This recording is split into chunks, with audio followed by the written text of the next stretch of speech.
राम श्रीराम जय जय राम. ध्रुव बाळांनी नारद मुनींनी सांगितल्याप्रमाणे 6 महिने घनघोर जंगलामध्ये भगवंताच्या दर्शनासाठी तपसाधना केल्यामुळे स्वतः भगवंत माता पृथ्वी आणि देवतांच्या म्हणण्यानुसार श्रीहरी नारायण यांच्याकडे गेले, परंतु स्वतः भगवंत हे ध्रुव बाळाच्या दर्शनासाठी निघालेले आहेत.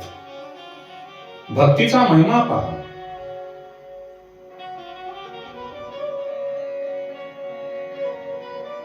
खरा वैष्णव जेव्हा भगवंताचे दर्शन घेण्यासाठी आतुर होतो, जेव्हा त्यास भगवंताच्या चरण कमलाची दर्शन घेण्याची ओढ लागते, तेव्हा भगवंत स्वतःहून त्या भक्तास भेट देतात.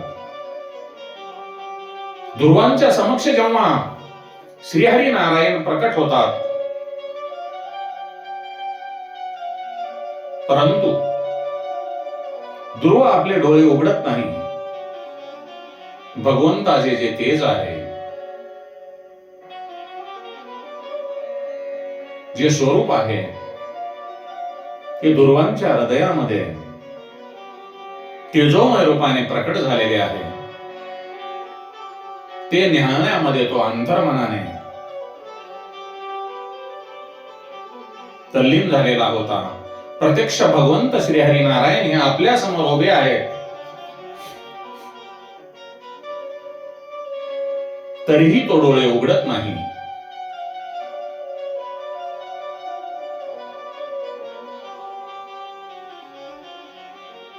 ध्रुवाच्या हृदयामध्ये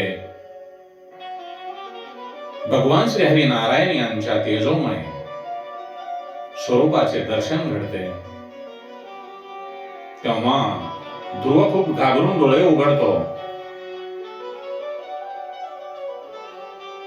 आणि आपल्या नयनांनी तो भगवत स्वरूपाचे अमृत प्राशन करतो आणि हात जोडून श्रीहरी नारायणासमोर उभा राहतो. तेव्हा भगवान श्रीहरी आपला वेद स्वरूप जो शंख आहे, तो ध्रुव बाळाच्या गालाला लावतात. तेव्हा ध्रुवाला दिव्यवाणी प्राप्त होते.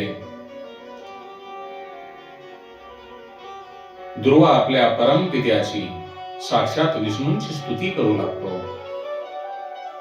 हे भगवान, आपण आपल्या भक्ताची इच्छा पूर्ण करता, असे मला माझ्या आईने सांगितले होते. आपले परम भक्त नारद मुनी यांनीही मला तुमची आराधना करायला सांगितले होते. हे परमेश्वर, आपण माझी इच्छा काय आहे हे जाणता आणि माझी इच्छा तुमच्याशिवाय कोणीही पूर्ण करू शकत नाही. भगवान श्रीहरी नारायण ध्रुवांच्या स्तुतीमुळे प्रसन्न झाले. ते ध्रुवाला म्हणतात, ध्रुवा, तुला काय हवे आहे ते मी जाणतो. मी तुला अशा ठिकाणी बसवणार आहे जेथून तुला कोणीही उठवणार नाही.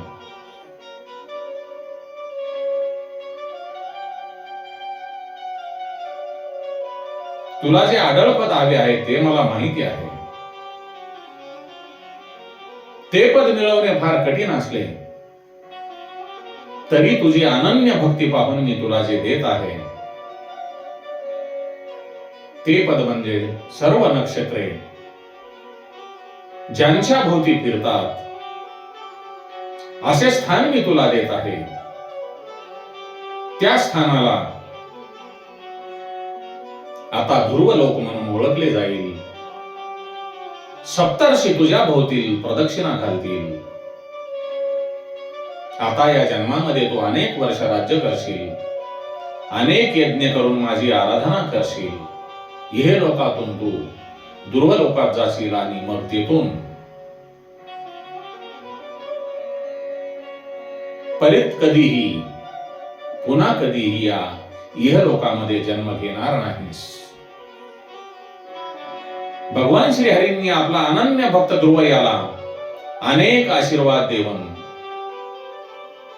भगवान श्रीहरी नारायण आपल्या वाहनावर गरुडावर बसून निजलोकी गोलोकधामाला गेलेले आहेत.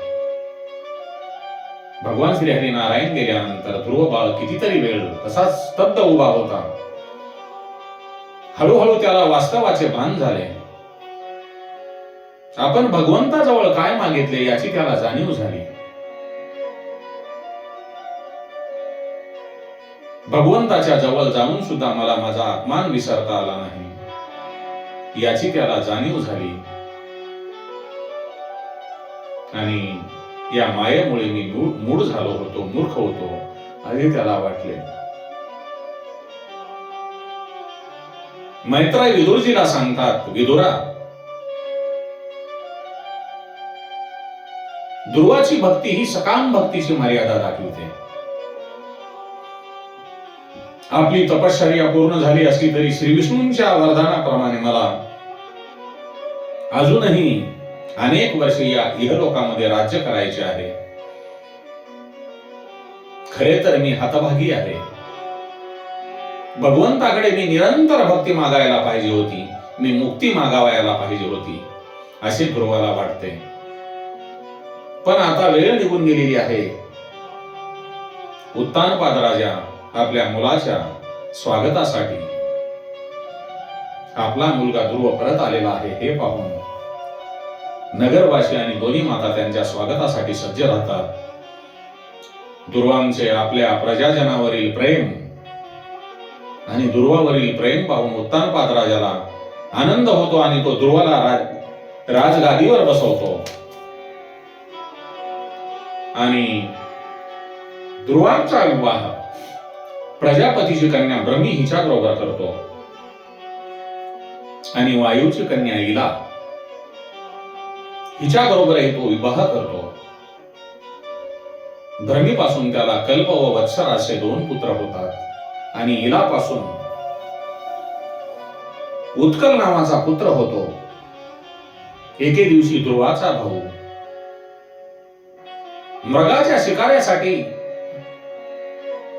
शिकारीसाठी अरण्यामध्ये गेला असता तेथे यक्षाकडून तो मारला जातो. त्याच्या मृत्यूचे दुःख त्याची आई सुरुची सहन करू शकत नाही आणि अति दुःखामुळे ती मरण पावते. आपल्या भावाला यक्षांनी मरण पावले आहे हे ध्रुवाला सहन न झाल्यामुळे तो यक्षासोबत युद्ध करून नारायणास्त्राचा उपयोग करून यक्षांना मारतो. तेव्हा वैवस्त म्हणून ध्रुवासमोर प्रकट होतो. तो ध्रुवाला सांगतो, ध्रुवा, तू आपल्या मनातील आता सूडबुद्धी काढून टाक. तेव्हा ध्रुव बाळ शांत होतो. वैवस्त मनुचे सांगणे ध्रुवाला पटते आणि तो शांत होतो. तो शांत झालेला पाहून कुबेर प्रकट होतात. तो ध्रुवाला वर मागण्यास सांगतो. तेव्हा ध्रुव कुबेरांना मागतो की मला श्रीहरीचे स्मरण राहील असा वर द्या. कुबेर तथास्तु म्हणतो आणि अंतर्धान पावतो. ध्रुव हा परत आपल्या राज्यात येतो. नंतर तो अनेक यज्ञ करतो. आपल्या प्रजेचे न्यायाने पालन करतो. अनेक वर्ष राज्य केल्यानंतर सर्व संग परित्याग करून तो परत एकदा तपश्चर्येस प्रारंभ करतो. त्यामुळे त्याचे देहभान नष्ट होते. भगवंताच्या चरणांमध्ये तो लीन होतो. त्याला आता खऱ्या आढळ पदाची प्राप्ती होते. विष्णूंचे पार्षद भगवान श्री हरी नारायणांचे पार्षद त्याला येऊन विष्णू लोकांना घेऊन जातात. मैत्रेय विदुरांना सांगतात, विदुरा, ध्रुवाच्या चरित्रातून भगवत भक्तीचे नित्य प्रेरणा मिळते. अशा या ध्रुवाची स्तुती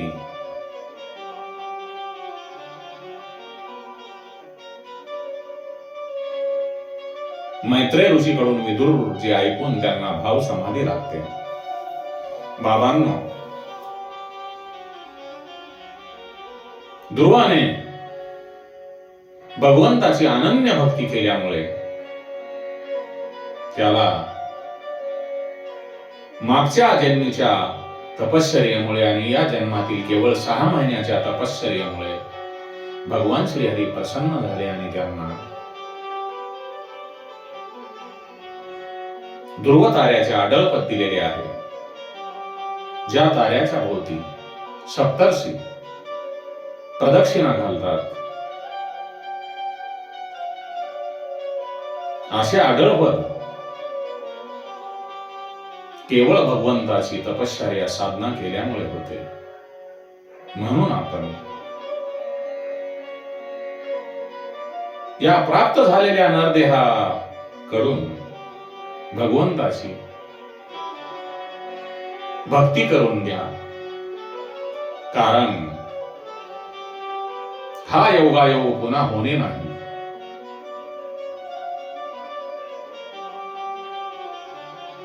भगवंत हा भगवंत आहे.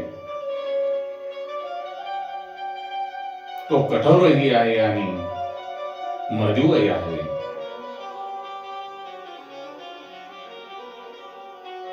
तो काळाचा काळही आहे आणि तो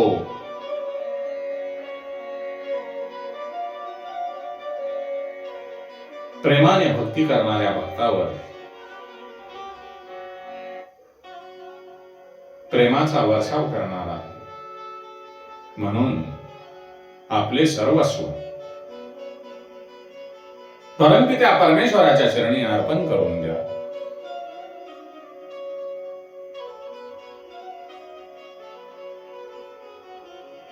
श्री राम जय जय राम. ओम नमो भगवते वासुदेवाय. कृष्णं वंदे जगद्गुरुं. श्री कृष्ण गोविंद हरे मुरारे. हे नाथ नारायण वासुदेवाय. यानंतर मैत्रेय विदुरजींना ध्रुवांच्या वंशाची कथा सांगतात. ते सांगतात,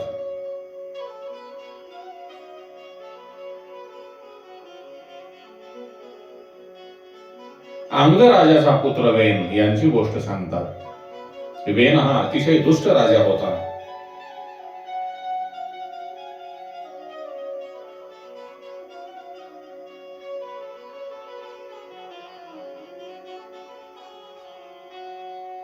हे असे दुष्ट राज्य होते. त्यांनी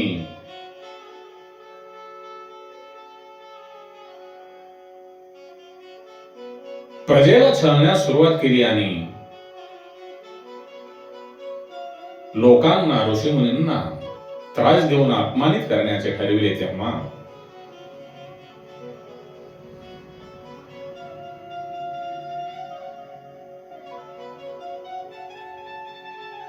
ऋषींनी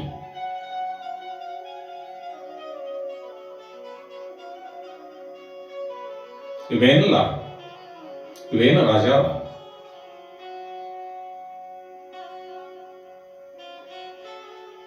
समजावून सांगण्याचा प्रयत्न केला, परंतु त्यांनी काहीही ऐकलेले नाही.